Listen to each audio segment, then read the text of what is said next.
It's February 8th, 2019, and in this box from an eBay seller is a 1923 Crosley Model V or Model 5. I've been looking for one of these for a long time because I have a specific purpose for it, which will come out in this video or one of the upcoming videos. But let's get this thing unboxed and see what I got. Now, there are a lot of these Crosleys around. Boy, this tape is really something. There are a lot of these Crosleys around, and I've been watching them now and then on eBay, but the eBay sellers seem to want a lot of money for these things. This particular seller had an attractive price on this one. It wasn't real cheap, but it wasn't super expensive. Well packed. Wrapped it in bubble wrap along with my favorite thing to get out of a box are all these styrofoam peanuts, which always go all over the place when you unbox it. However, let's see what we've got. So he packed it very nicely.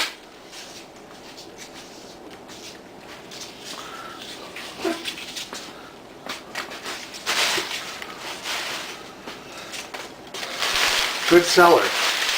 Sometimes you get stuff from eBay and the people have no clue on how to package something to keep it from being damaged in shipping. But this guy did a great job.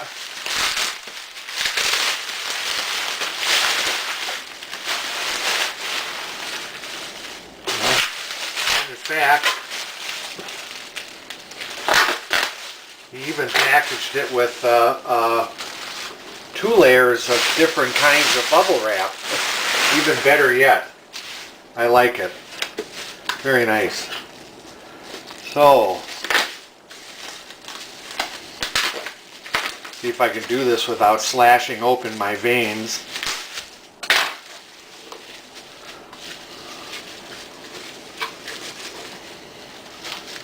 Did a nice job on this one.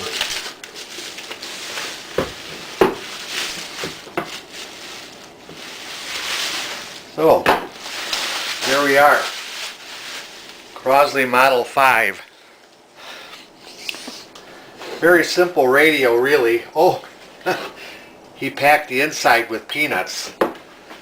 Nice touch. Let's see if I can get him out of there without wrecking the radio.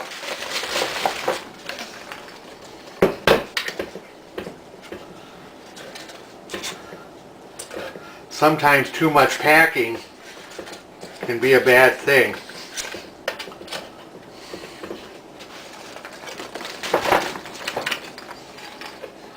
Almost. Still got a few to go.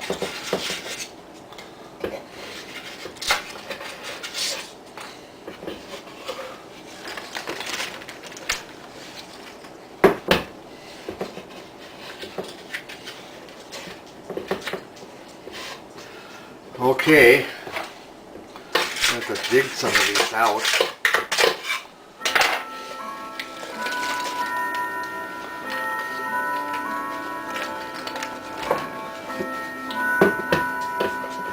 Well, he was thinking that it would be good to, what I would have done is taken the tube out. I think this is in the way of my, I would have taken the tube out and wrapped it separately, but I think he did a good job with it.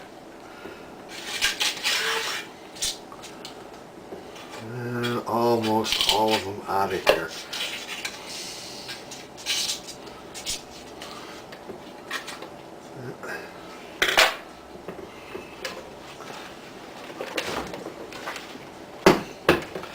A couple of these are in stubborn locations that make it very difficult to get them out.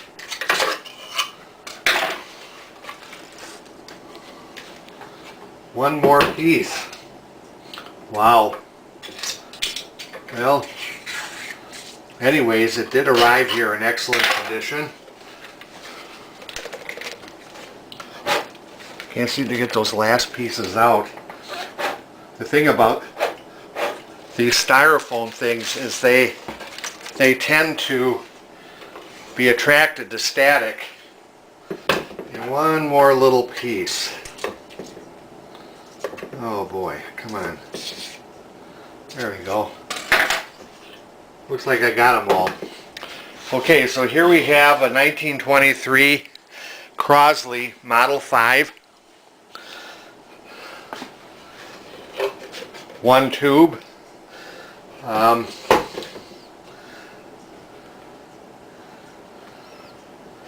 go over this in another clip. I'm going to stop the video. Interesting carvings in the cover. And they're dated, but the dates I can't imagine are correct because I'm seeing October 6 and a 19 and in a 14.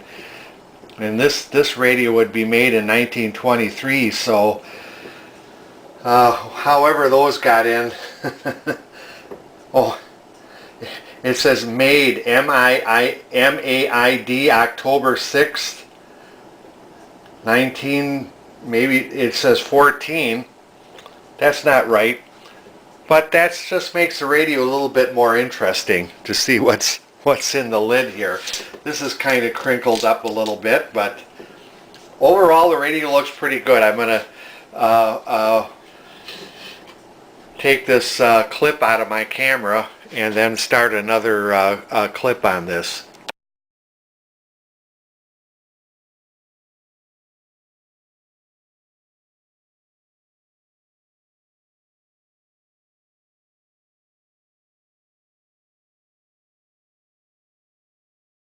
So here it is out of the wooden box.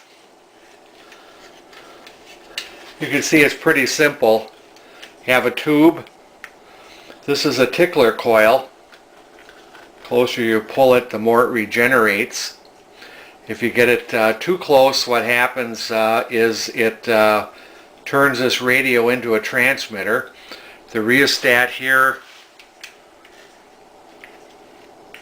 for the filament, and then for tuning you have this interesting book capacitor.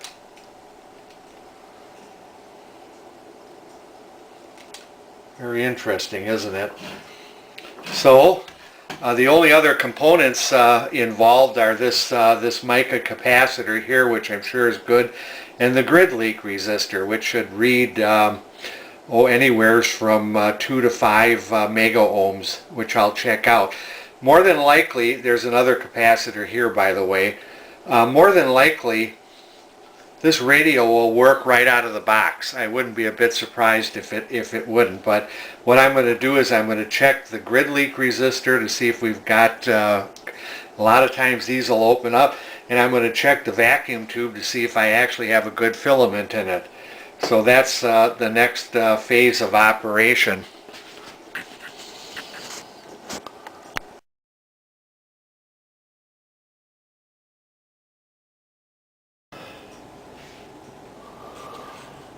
So basically, what I need to look at are, here's the grid leak resistor. And of course this has to come out because you got to thoroughly clean these connections. And hopefully I'll get a good enough connection here to measure it.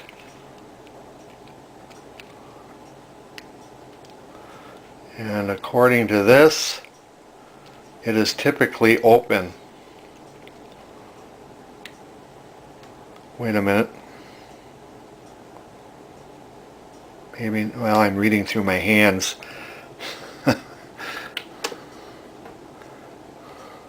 Yeah, these usually are open, and it's very easy to. I'll just put a 2 meg resistor underneath it, out of sight across it, but they're typically open. So we're getting nothing. except when I touch it with my hands. I have, let's see, I'm getting 14, 17. I'm getting some resistance through my hands. But anyways, this resistor is open. It's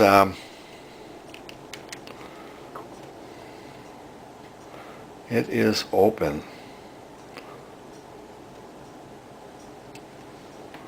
So not much I can do there. Now the next step is to see if the tube filament is good, that I got this nice tube with it, and hopefully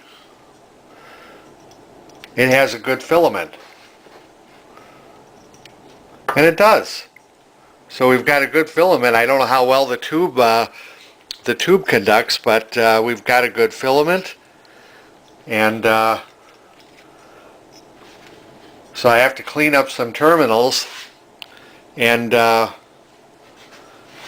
know, I'll jumper underneath the circuit. I'll jumper a 2 ohm or 2 mega ohm resistor under there. I'll see what value is supposed to be on this thing first.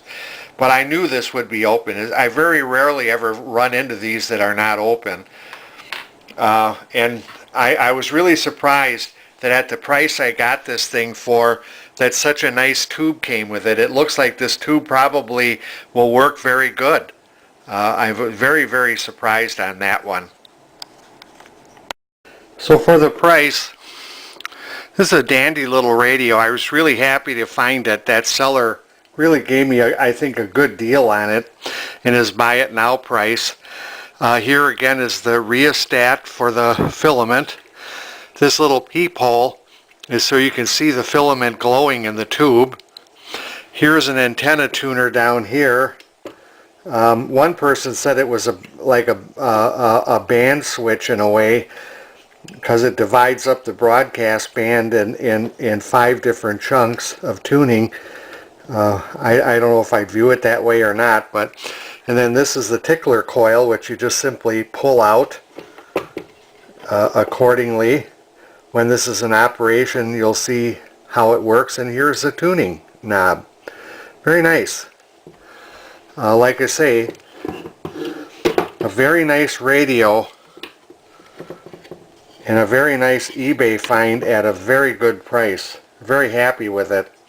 So the next video, as I said earlier, I have a specific use to how I'm going to display this in my collection of radios, and you'll see that on the next video, because I'm going to do the repairs and the cleanup, get it all hooked up and operating, and then you'll see what my plans are for this particular radio. And so till then, we'll catch you later.